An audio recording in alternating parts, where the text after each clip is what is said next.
Hello and welcome. This is my selections, wagers that I'll be making for this weekend's NFL action. As I got 7 player props going on for Sunday's action. Let's go over each one. I've already went over Matt Ryan over the interceptions at Gerald Everett under earlier this week, so I'm not going to re-handicap the reason why I'm doing so. But let's take a look at these other 5. We got Alshon Jeffrey under 22.5 for the longest reception. Josh Oliver over 15.5 receiving yards. Aaron Jones to score a touchdown on the ground or over a half a rushing yard. Jordan Akins over 11.5 for the longest reception, and he's on Houston. I didn't. I just. I wasn't sure what team he was on. I just was to check later automatically. Oh, I forgot. I forgot to change that, so I just stuck in the HU. And I even made a spelling mistake here. Paul Richardson, under 29.5 receiving yards. So then let's go over each one, starting off with an Alshon Jeffrey. And I really got to play the trend for what we can see in here. Last week, he's on the field 80%, 81, 92, 95% of the time. Within, we'll call it these 4 games. Well, the highest coming into last week was 16. He got 26 last week. But his highest coming in was 16. For the season, he has managed to get 24 catches for 215 yards, averaging only 9 yards a catch, which is most certainly down from his previous years. This is just a variance of uh, variance. No, maybe, but I also think that, I am thinking that he's just not getting targeted for the big plays within the game. So that's why I'm going to put a wager, or I already have put a wager in, for under his longest receiving yards. Next up is Josh Oliver, a tight end for the Jacksonville Jaguars, and I can't give you any of his statistics. In fact, he has never, ever, preseason included, been on the field for an NFL snap. He will for the first time on Sunday. So all I have for the best statistics right now is his most recent college stats. And he was basically a like 5 catch, 60 yard kind of player in his senior year. And he had a good junior year as well. He didn't play in his freshman or sophomore year, really. And the tight end who was on the team before, well, he's injured. So he's already put into the starting role already at the tight end position. And 15.5 is just an extremely low number. And it's a challenge to say, oh, what should his real over under be? I mean, I don't got much to work with. But I know he's a rookie tight end who, again, was a 560 player, 5 catches, 60 yards per game average in college in his last year. And in training camp, I mean, he got injured. He couldn't play in the preseason due to injury. But in training camp, Gordon Minshew and him had good chemistry from what I read earlier today. And because I just feel, I mean, if I'm trying to guess a number, it's like, well, 38, 40, that's kind of aggressively high. Is he even that good to get there? Is he really a 45, 50 yard player, maybe? If that's the case, should I, as a rookie, maybe as a 35 or 30 a fair number? And that's a big number at times, too.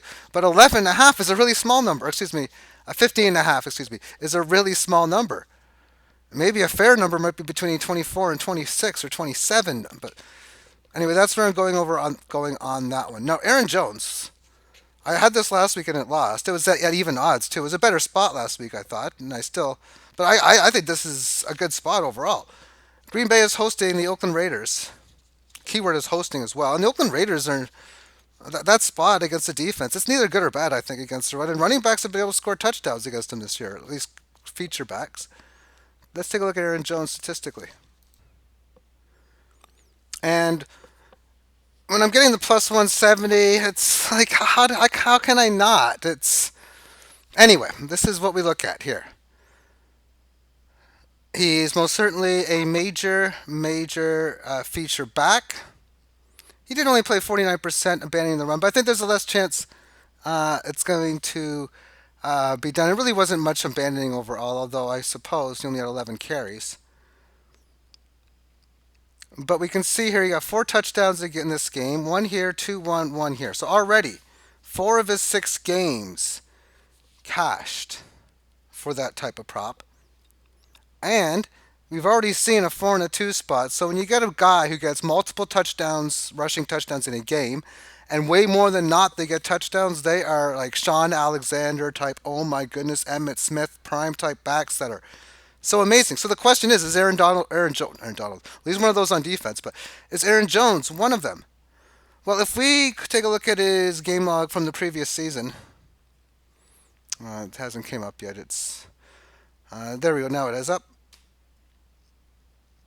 This is what we can see here. So we got these games which represent starts, but this game here we can see it was a I don't know if he got injured this game, but December 16th, 4 for 8, whatever. But before then, touchdown, touchdown, touchdown, touchdown. He had 5 consecutive games where he had scored a touchdown. And then the 3 games before that, he had one of the 3.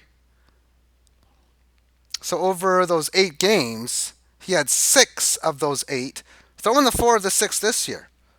So this to me is a type of player that should be getting a touchdown like every like 3 out of 4 times or 70-ish or whatever percent of the time. And now I'm getting plus 170 for me to get it. It's just something I have to do. So if I take a look at Sean Alexander, just looking at some of his statistics in here, we can see he had seasons like 20. I'm referring to like this Sean Alexander right in here from 2005 when he got like 27 touchdowns in a season. Let's just take a look at the 2005 season and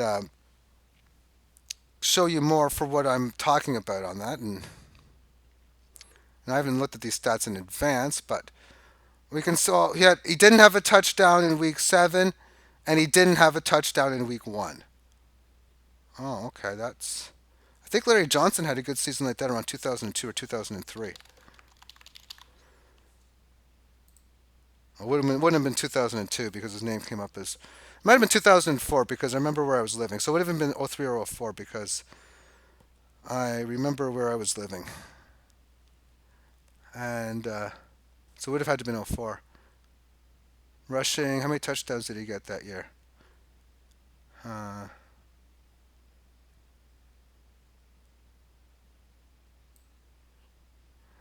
I guess it would have been 2005, so maybe it wasn't that person I'm thinking. But yeah, these are the type of running backs that are just ground and pound, get the job done, get the running touchdowns. Probably isn't known like Christian McCaffrey of the Carolina Panthers as a major running threat or receiving threat rather. They are that major running threat rather. So that's what I would be looking at for something like that. Now let's take a look at Jordan Akins or Akins and his long reception to be 11 and a half. And this doesn't show it, but I will give you the statistics though. And so far in this season, 13 catches. Let me just take a. What did I? Okay, this is what we have here. We have 1 catch for 17, 2 for 25, 3 for 73, 3 for 21, 1 for 21, and 3 for 29. What was I looking at? Let me see here. And I'm going over the. I was thinking, why would I go under that? I'm thinking, yeah, I remember to go over that total. I'm just looking at that now. Yeah, so over 11 and a half. You can see he's getting good yards per reception as it is just on this. I also look at things like offensive snaps. So 70, 59, 46, 46, 66, 73. I don't. That to me is a positive trend there for how much he's coming in.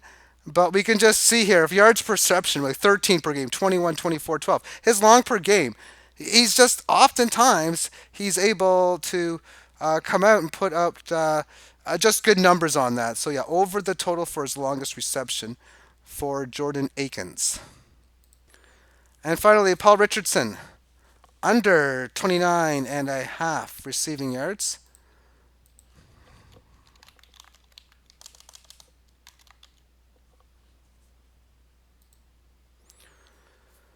And that's not a big number. That's a small number for averaging 25 a game is equivalency of like 400 a season. And right now he's got 163 for the 6 game season. And what we're seeing here is he really did a drop off last week down to 59%. But consistently getting good snaps 80, 86, 84, 88, and 88. We see his numbers at 36, 16, 83, 14, 14. And 0 for 4 last week. I just got to think that's too big of a number. So let me just look at the number again. The number's 29 and a half, so 29, not over 30. He's got over 30 twice, but having the 16, 14, 14, and 0 number in there, and also uh, the Washington Redskins. What was their matchup again? Yeah, San Francisco.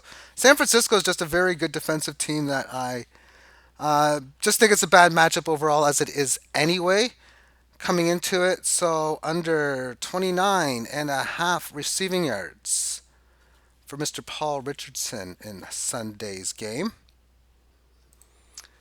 Now, as far as some other sides is concerned, New York Giants laying 3 against the. This is just too low of a number. Laying 3 against the Arizona Cardinals. And amongst such, we got Saquon Barkley back for the Giants. And I think the Giants are a better team as it is anyway. Even maybe without Saquon Barkley, they might be a better team. And an evenly matched game at home, as long as you have home crowds. LA Chargers are just terrible. They don't have it. But throwing that aside, the Giants with a home crowd should be 3 points favored if it's an evenly matched game. And I don't think it is. I think the Giants should be maybe even closer to 5.5 or 6 on that number. And I went over earlier why I like New England laying 9.5, and I'm also taking minus 6.5 for the first half. But I'm betting a half a unit on each one. So the results of these will really highly depend on how I continue forward into the next week. The Tom Brady longest reception is like minus 130, under 29.5. Something else to possibly be looking at. I can bet it on Monday as it is anyway. I literally deposited what I need just to fill all my bets, and so now after I'm done, my balance is 0 from where I got it. And then on Monday, I suppose, I'll make a withdrawal if I do very, very well. And if I do very well, I'll most likely keep on continuing. But if I have a really bad streak and maybe only get like 2 of these or 3 of these, well, let's see how many do I got? 1, 2, 3, 4, 5, 6, 7, 8, 9 plays. Yeah, if I get like 3 or less, I might just say screw it. I'll just pack it in for really this. I can't say for the season until or I might just look for one game and one game only, the best play, something like that. If I don't do quite as well, and of course, if I hit this board well and I hit 2/3 something or better, then I'll have a lot of. I'll continue on moving forward like this as we move into week number 8 next week. Thank you for tuning in. Have yourself a great day. Bye bye.